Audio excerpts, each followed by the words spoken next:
Hello everyone, welcome to the selection classes जहां पे हम डेली कुछ ना कुछ कंसेप्ट सीखते हैं for the examination CAT 2024। So एक क्वेश्चन है, if x and y are the two positive real numbers such that 3x + 5y = 15, find the maximum value of x² y³। तो ये मैक्सिमम मिनिमा का क्वेश्चन है, definitely you will encounter such question in the mocks also, और हो सकता है कि आपके एग्जाम में भी ये क्वेश्चन पूछा जाए, मतलब इस तरह का क्वेश्चन पूछा जाए। तो how to tackle this question, तो इसके पहले बेसिक, उसके बाद इस क्वेश्चन का सोल्यूशन।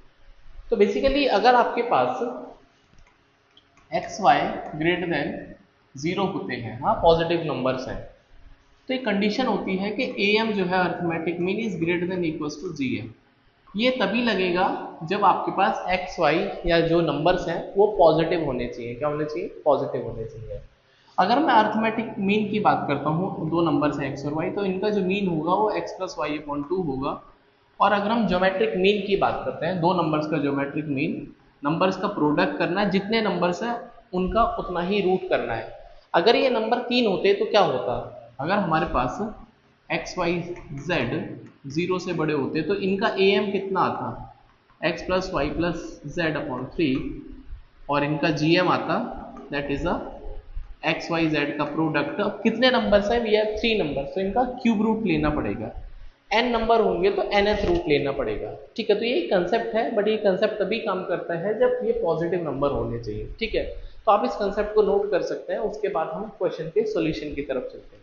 सिंपल, अगर आपको एडिशन देके मल्टीप्लाई पूछा जाए या फिर मल्टीप्लाई देके एडिशन पूछा जाए, तो आपको ए एम जी एम वाला कंसेप्ट याद आना चाहिए। ठीक है, तो चलिए शुरू करते हैं। अब लेकिन इसको कैसे हम स्प्लिट करेंगे या कैसे हम सॉल्व करेंगे? ठीक है, तो देखो एक चीज नोट करने वाली है कि हमारे पास जो गिवन कंडीशन है, हाँ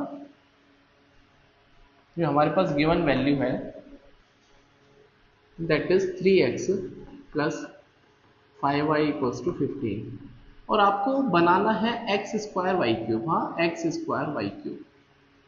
तो x² तब बनेगा जब दो x मल्टीप्लाई होंगे, भाई x इंटू एक्स x²। इसका मतलब जो 3x वाली टर्म है आपको दो पार्ट में इसको स्प्लिट करना है। तो अगर आपको दो पार्ट में स्प्लिट करना है तो डिवाइड बाई टू कर दो, क्योंकि दोनों पार्ट इक्वल हो जाएंगे। तो यहाँ पे हम लिखेंगे 3x/2, और यहाँ पे भी कितना लिखेंगे? 3x/2। होपफुली बात आपको समझ में आई होगी। जब हम इनका मल्टीप्लाई करेंगे तो x² आ जाएगा। y की पावर 3 है, क्यूब है, तो y वाली टर्म्स को तीन पार्ट में स्प्लिट करेंगे इक्वली। तो आप जब इसको स्प्लिट करोगे तो ये हो जाएगा 5y/3, 5y/3 और 5y/3। ठीक है, होपफुली ये बात आपको समझ में आ गई होगी। बस अब आपको ए एम जी एम वाला कंसेप्ट लगाना है। तो कंसेप्ट होता है A M is greater than equals to G M. Equal to तब आएगा जब ये नंबर सेम होंगे। ठीक है, तो अर्थमेटिक मीन आपके पास 5 नंबर हो गए, 1 2 3 4 5।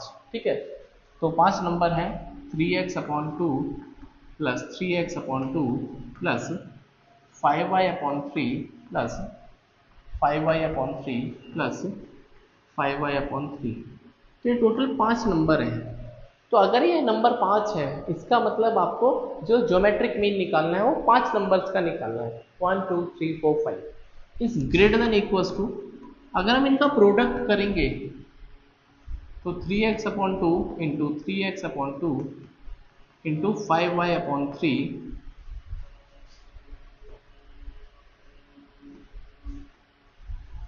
इंटू 5y/3 इंटू 5y/3, तो ये प्रोडक्ट हो जाएगा। अब जितने नंबर है उतना ही रूट लेना है, यहाँ पे उतना ही आपको रूट लेना है। हाँ, 5th रूट लेना है।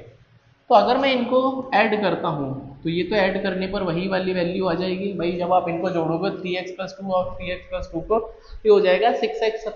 भाई अगर आप इनको जोड़ोगे 3x, या यहीं पे जोड़ देता हूँ इनको, अगर मैं जोड़ूंगा तो कितना हो जाएगा? 6x/2, मतलब ये 3x आ जाएगा। कितना आ जाएगा? 3x। यहाँ पे ऑलरेडी दे रखा है। तो ये वैल्यू 3x हो जाएगी, और ये फाइनल वैल्यू 5y आ जाएगी। ये अपॉन 5, ये हमेशा वही सम वापस आपको मिल जाएगा। Is greater than equals to 5th root of. अब आप इनको मल्टीप्लाई करेंगे तो ये हो जाएगा 125 into 9, 5 into 5 into 5 125 upon 9 divide by 8 into 27, और ये हो जाएगा x² y³। इसकी वैल्यू हमको चाहिए, राइट, इसकी वैल्यू हमको चाहिए। तो ये वाली वैल्यू आपको कितनी दे रखी है? हाँ, ये वाली वैल्यू आपको दे रखी है कितनी?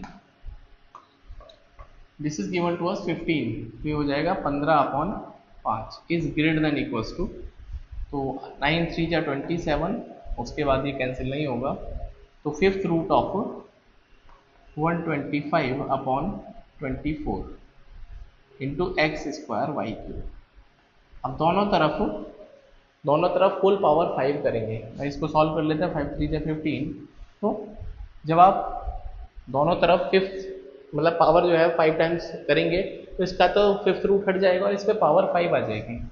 आई कैन ऑल्सो राइट 3 की power 5 is greater than equals to 125/24 और एक्स स्क्वायर वाई क्यूब। तो आई कैन मल्टीप्लाई नाउ, थोड़ा छोटा कर देता हूँ।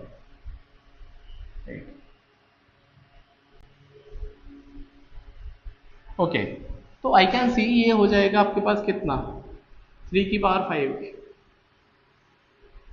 तो 3 की पावर 5 होता है 243, so 243 into 24 divide by 125 is greater than equals to x cube x square y cube. तो आई कैन सी कि जो एक्स स्क्वायर वाई क्यूब की जो मैक्सिमम वैल्यू है 243 इंटू 24 डिवाइड बाई 125, तो या तो ये वैल्यू इतनी होगी या इससे छोटी होगी। तो अगर मैं मैक्सिमम करना चाहता हूँ तो ये जो वैल्यू इक्वल वाली है यही मेरा आंसर हो जाएगा। तो my final answer would be, like मैं यहाँ पे लिख देता हूँ, x square y cube maximum value, तो this is going to be 243 into 24 divide by 125। ठीक है, तो आप इसको सॉल्व कर लेना जो भी डेसिमल में आंसर आएगा, because I don't have the calculator तो नहीं है, अभी टाइम लगेगा, बट आपको कंसेप्ट समझ में आना चाहिए, ये इसका आंसर आ जाएगा। तो आप इसका स्क्रीनशॉट ले सकते हैं। बहुत सारे बच्चों का मैसेज आ रहा था कि सर थोड़ा टाइम दिया करिए स्क्रीनशॉट के लिए, so you can take the screenshot. And concept आपको कैसा लगा आप ज़रूर से बताइए, और डेली जो है आपको कुछ ना कुछ मैं सिखाता हूँ, सो दैट आपका जो एग्ज़ाम है वो आपका मार्क्स जो है वो गेन करेगा यदि आप कंसेप्ट सीखेंगे। तो मिलते हैं नेक्स्ट वीडियो में एक और नए कंसेप्ट के साथ में। टिल देन चैनल को सब्सक्राइब करिए, वीडियो को शेयर करिए उन सारे दोस्तों के बीच में those who are preparing for CAT 2024। और जेट का जो फॉर्म है वो आउट हो चुका है, बट अभी जल्दी नहीं है कोई भरने की, आराम से भर लेना, दिसंबर तक का टाइम है। तो मिलते हैं नेक्स्ट वीडियो में, बाय, टेक केयर।